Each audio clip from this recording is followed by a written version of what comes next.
అందరికీ నమస్కారం. ఈరోజు చాకలి ఐలమ్మ వర్ధంతి.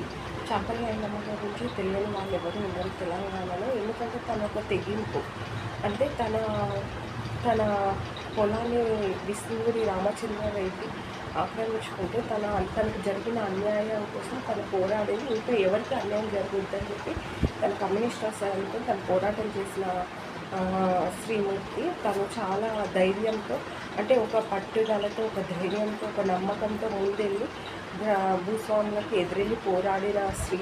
తను మనకు ఆదర్శము. అలాగే మన తెలంగాణ బీసీ సమాజం ఒకటి గుర్తుంచుకోవాలి. ఈరోజు మనకు రాజకీయ న్యాయమైన ఆర్థికమైన హక్కులన్నీ ఇంకా మనకు రాలేదు. కాబట్టి మనందరం కూడా మహిళలందరూ, బీసీ సమాజ మహిళలందరూ కంపల్సరీ సావిత్రిబాయి పూలను, చాకలి ఐలమ్మను ఆదర్శంగా తీసుకొని మన హక్కుల కోసం, మన కుటుంబ బాధ్యతల కోసం పోరాడాల్సిన టైం ఆసన్నమైంది.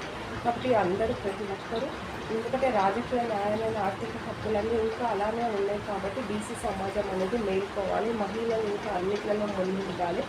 కాబట్టి మహిళలందరూ ఒక యూనిటీగా ఉండి మన హక్కుల కోసం మనం పోరాటం చేసి మనమైన సామాజిక, రాజకీయ, ఆర్థికమైన హక్కులన్నీ మనం చేసుకోవాలని చెప్పి మనస్ఫూర్తిగా కోరుకుంటున్నాను.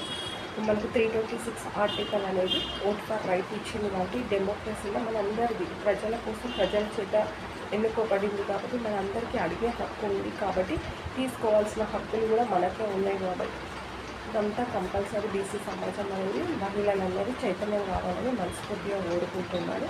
బీసీ ఉమెన్ స్టేట్ కన్వీనర్ పేర అలేఖ్య న్యాయవాది.